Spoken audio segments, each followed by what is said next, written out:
ಇವತ್ತು ಅಂಬೇಡ್ಕರ್ ಏನು ಹೇಳಿದ್ರು ಆ ಮಾತು ಸತ್ಯವಾಗ್ತಾ ಇದೆ. ಇವತ್ತು ಇಷ್ಟೆಲ್ಲ ಪರಿಸ್ಥಿತಿ ಬರ್ತಾ ಇದೆ. ಯಾಕೆ ಅಂಬೇಡ್ಕರ್ ಮಾತನ್ನು ತೆಗೆದುಕೊಳ್ಳಿ, ಅವರಲ್ಲಿ ವಿಶ್ವ ಭ್ರಾತೃತ್ವ ಇಲ್ಲ, ಬರೀ ಮುಸ್ಲಿಂ ಬ್ರದರ್ಹುಡ್ ಅಂತ ಹೇಳಿ. ಇವತ್ತು ನೀವು ಯೋಚನೆಯನ್ನು ಮಾಡಿ, ಅದರಲ್ಲೂ ಈ ತಿಳಿಗೇಡಿ ಹಿಂದೂಗಳಿಗೆ, ಬುದ್ಧಿಗೇಡಿ ಹಿಂದೂಗಳಿಗೆ ಹೇಳಲಿಕ್ಕೆ ಬಯಸ್ತೀನಿ.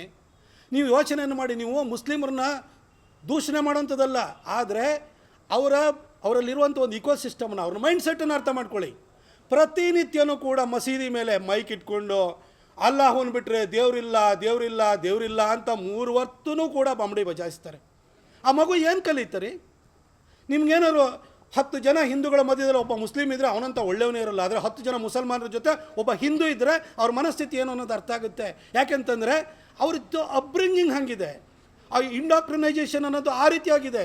ಈ ಮಕ್ಕಳನ್ನ ಮಸೀದಿ ಕಳಿಸ್ತಾರೆ. ಅಲ್ಲ, ಯೋಚನೆಯನ್ನು ಮಾಡಿ, ಅವರಲ್ಲಿ ಇವತ್ತೂ ಕೂಡ ನಿಮ್ಮನ್ನು ನಾನು ಕೇಳಲಿಕ್ಕೆ ಬಯಸ್ತೀನಿ, ಸೂರ್ಯ ಭೂಮಿ ಸುತ್ತನ ಅಥವಾ ಭೂಮಿ ಸೂರ್ಯನ ಸುತ್ತುತ್ತಾ?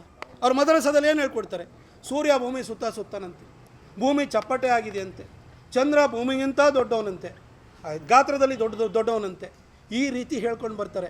ಇವರಿಗೆ ಲಾಜಿಕಲ್ ಮೈಂಡು, ಲಾಜಿಕಲ್ ಥಿಂಕಿಂಗ್ ಎಲ್ಲಿ ಬರೋಕ್ಕಾಗುತ್ತೆ? ಮದ್ರಾಸದಲ್ಲಿ ಓದಂಥವ್ರು ಚಿಕ್ಕದ್ರಲ್ಲಿ ಇರಬೇಕಾದ್ರೆ ನಮ್ಮ ಮನೆಯಲ್ಲಿ ವೇದ ಉಪನಿಷತ್ತನ್ನು ನಾವು ಕಲಿಸಲ್ಲ. ವೇದ ಉಪನಿಷತ್ತುಗಳು ಸೈನ್ಸಿಗೆ ಬಹಳ ಪೂರಕವಾಗಿದ್ರೂ ಕೂಡ ನಾವು ಅದನ್ನು ಕಲಿಸಲ್ಲ. ಆದರೆ ಸೈನ್ಸಿಗೆ ತದ್ವಿರುದ್ಧವಾಗಿರುವ ವಿಚಾರಗಳನ್ನೇ ಮದ್ರಸದಲ್ಲಿ ಕಲಿಸ್ತಾರೆ. ಅವ್ರ ಮನಸ್ಥಿತಿ ಹೆಂಗೆ ಬದಲಾಗೋಕ್ಕೆ ಸಾಧ್ಯ? ಇನ್ನಾದರೂ ಅರ್ಥ ಮಾಡ್ಕೊಳ್ಳಿ.